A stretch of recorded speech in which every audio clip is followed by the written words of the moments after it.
જેના પણ પરિવારના જે સ્વજનો લાપતા છે તેને પણ TV9 ની ટીમ મળી. તેઓએ કહ્યું કે અમારા ભાગ્યમાં એનો સાથ આટલો જ હશે, પરંતુ સાથ ઓછો નથી. આ આખા કાંડમાં જે પાપીઓની સંડોવણી છે તેનો પાપનો ઘડો ખૂબ મોટો છે, જેની સામે આ જિંદગીઓ ટૂંકી પડી ગઈ. ક્યાંક આ જ સવાલોના જવાબ સાથે, ક્યાંક આ જ વિમાસણ અને આ જ સંવેદનાઓ સાથે આજે TV9 ની ચાર ટીમોએ રાજકોટમાં ગ્રાઉન્ડ રિપોર્ટિંગ કર્યું અને તમામ પાસાઓને ચકાસ્યા અને એવી એક વિગતો TV9 ના દર્શકો સુધી પહોંચાડવામાં આવી કે જે જાણવી ખૂબ જ જરૂરી છે. એમાં સરકારમાં શું થઈ રહ્યું છે, સરકારી બાબુઓ શું કરી રહ્યા છે અને TRP ગેમ ઝોનના જે સંચાલકો છે જે પ્રકારની કટકીબાજ વ્યવસ્થા ઊભી કરી રહ્યા છે તેના વિશે પણ અમે તમામ વિગતો મેળવી છે. અને આની વચ્ચે જે નબીરાશાહીનો પર્દાફાશ થયો છે તે પણ જાણવા જેવો છે. અમારી સાથે અમારા 3 સંવાદદાતા જોડાઈ ગયા છે. તેઓએ તમામ રીતે તપાસ કરી અને એક બાબતો આપના સુધી પહોંચાડી. સૌથી પહેલા મોહિત ભટ્ટ જોડાઈ ગયા છે, આ સાથે અજીત ગઢવી જોડાઈ ગયા છે અને ત્રીજા રિપોર્ટર જોડાઈ ગયા છે જિગ્નેશ પટેલ. મોહિત, આપ તો ઘટના સ્થળના સાક્ષી બન્યા છો અને આપે એ અરેરાટી જોઈ છે. પહેલી વખત દર્શકોએ TV9 પર દ્રશ્યો જોયા હતા આ અગ્નિકાંડના અને તમે જ હતા કે જેણે મૃતદેહ પણ જોયો હતો અને 2 મૃતદેહોની તમે ખાતરી પણ કરી હતી. અત્યાર સુધીના ઘટનાક્રમમાં જે તથ્યો સામે આવી રહ્યા છે TV9 ના દર્શકો જાણવા માંગે છે.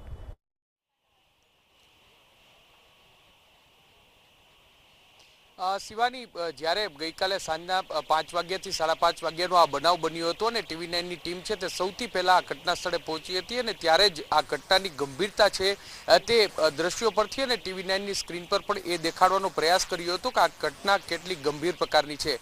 પરંતુ ઘટના છે જ્યારે બની હતી અને ત્યારે સ્વાભાવિક છે કે દરેક વહીવટી વિભાગ હોય કે સામાન્ય માણસ હોય, દરેક વ્યક્તિની જવાબદારી પણ એ હોવી જોઈએ અને દરેકની નૈતિક ફરજ પણ એ હોવી જોઈએ કે સૌથી પહેલા રેસ્ક્યુ ઓપરેશન કરવામાં આવે અને દરેક વ્યક્તિ છે તે સહી સલામત બહાર નીકળે અને જે પણ સ્વજનોએ જે પણ વ્યક્તિઓએ પોતાના સ્વજનોને ગુમાવ્યા છે તેમનો મૃતદેહ છે જો હોય તો તે તરતમાં તરત તેને મળી જાય અને જલ્દીમાં જલ્દી રેસ્ક્યુ ઓપરેશન થાય તે પ્રાયોરિટી હોવી જોઈએ અને એ જ પ્રાયોરિટી ગઈકાલે વહીવટી વિભાગમાં પણ જોવા મળી હતી.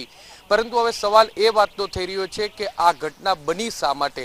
શું આ એક દુર્ઘટના હતી કે પછી માનવ સર્જિત દુર્ઘટના હતી? આ બે એટલા માટે મહત્વના મુદ્દા છે કે દુર્ઘટના બનતી હોય તો સ્વાભાવિક છે કે ક્યારેક કોઈ આકસ્મિક ઘટના બને અને આ આકસ્મિક ઘટના છે તે બને તો તેનો દોષનો ટોપલો છે તે કોઈ વ્યક્તિ પર આપવો કે ન આપવો તેને લઈને જરૂરથી મતમતાંતર હોઈ શકે. પરંતુ આ ઘટનામાં સ્પષ્ટપણે એવું જોવા મળ્યું છે કે આ એક માનવ સર્જિત દુર્ઘટના હતી.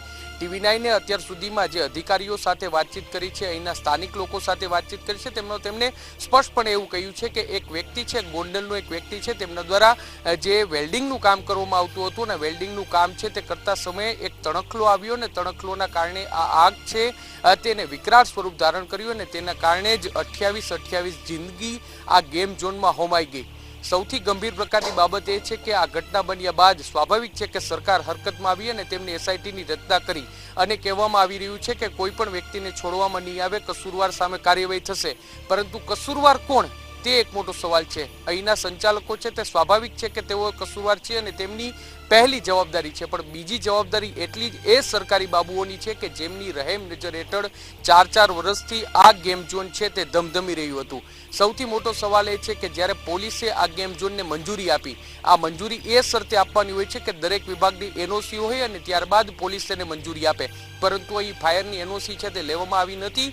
ઉલટાનું કમિશનર તો હસતા મોઢે એ પ્રકારનો બચાવ કરી રહ્યા છે કે ફાયર NOC માટેના ઇક્વિપમેન્ટ લીધા હતા અને તેનું બિલ અમને રજૂ કર્યું અને ફાયર NOCની કામગીરી ચાલુ રહી હતી તેવું અમને બાંહેધરી આપી હતી. પરંતુ શું આ 4 વર્ષ, ચલો 4 વર્ષ છોડી દો, છેલ્લા વર્ષે જે રિન્યુ કર્યું હશે ત્યારે તેમને ફાયર NOC નહીં જોઈ હોય? એ એક મોટો સવાલ છે. બીજી વાત આવે TP શાખા. TP શાખા એક એવી શાખા છે કે કોઈ પણ પ્લોટ પર જ્યારે પણ કોઈ બાંધકામ થાય ત્યારે સીધી રીતે તેની જવાબદારી હોય.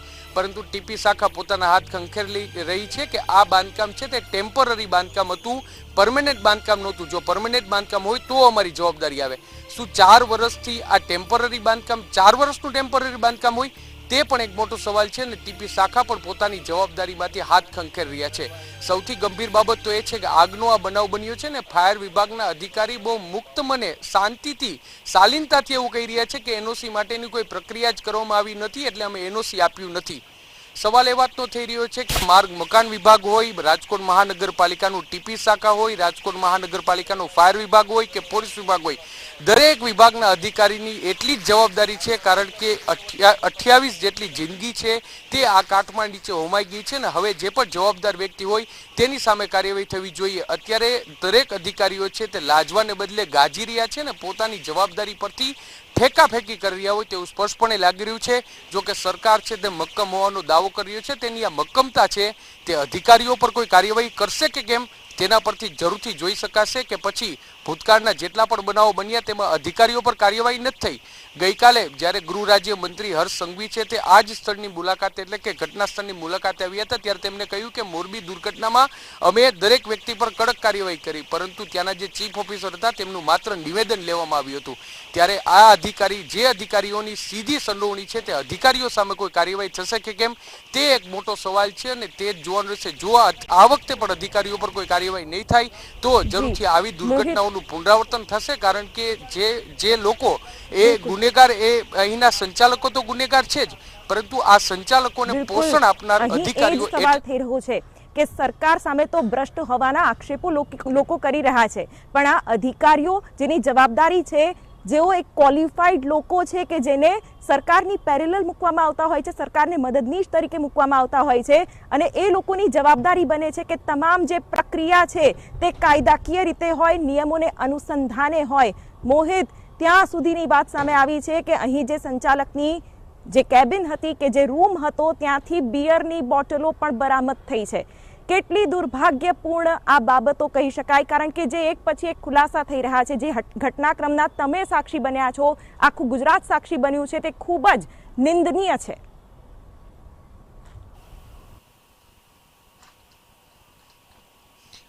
શિવાની, સ્પષ્ટપણે એટલા માટે નિંદનીય છે. એક ફોટોગ્રાફ્સ આજે સવારથી સોશિયલ મીડિયામાં સામે આવ્યો છે ને સોશિયલ મીડિયાના એ ફોટોગ્રાફ્સ છે તે ઘણું બધું કહી રહ્યો છે.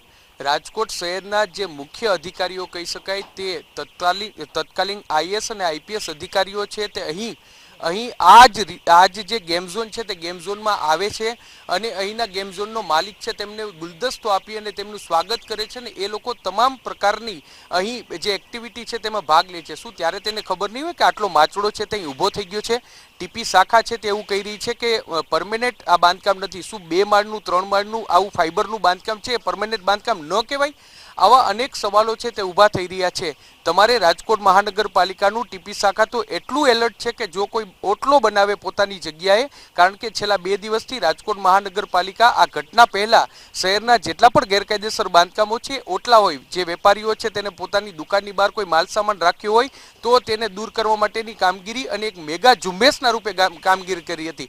તો શું આ પ્લોટમાં તેમને આ બાંધકામ છે તે ન દેખાડું? જે રાજકોટના પીઢ અગ્રણી રાજકીય અગ્રણી વજુભાઈ વાળાએ TV9 સાથેની વાતચીત કરી તેમાં તેમને સ્પષ્ટપણે કહ્યું તેઓનો વહીવટી અનુભવ પણ એટલો જ બહોળો છે અને તેમના દ્વારા સ્પષ્ટપણે એવું કહેવામાં આવ્યું કે ખુલ્લા પ્લોટમાં કોઈ પણ પ્રકારનું બાંધકામ હોય તો એ ગેરકાયદેસર બાંધકામ કહેવાય ને તેની સીધી જવાબદારી રાજકોટ મહાનગરપાલિકાની આવે છે. ત્યારે તેને લઈને યોગ્ય કાર્યવાહી કરવી જોઈએ. 4 વર્ષથી આ વાત છે, આ ગેમ ઝોન છે તે ધમધમી રહ્યું હતું અને જેમ આપે કહ્યું એમ કે અહીંથી દારૂ અને બિયર છે, બિયરના ટીમ છે તે મળ્યા છે, એટલે સ્પષ્ટપણે અધિકારીઓની રહેમ નજર હેઠળ જ આ ગેમ ઝોન છે તે ધમધમી રહ્યું હતું ને એટલા માટે તેને કોઈનો ખોફ નહોતો. ઘટનાક્રમ છે એ ખૂબ જ પર્દાફાશ કરનારો રહેશે. અલગ અલગ ખુલાસા પણ સતત થઈ રહ્યા છે.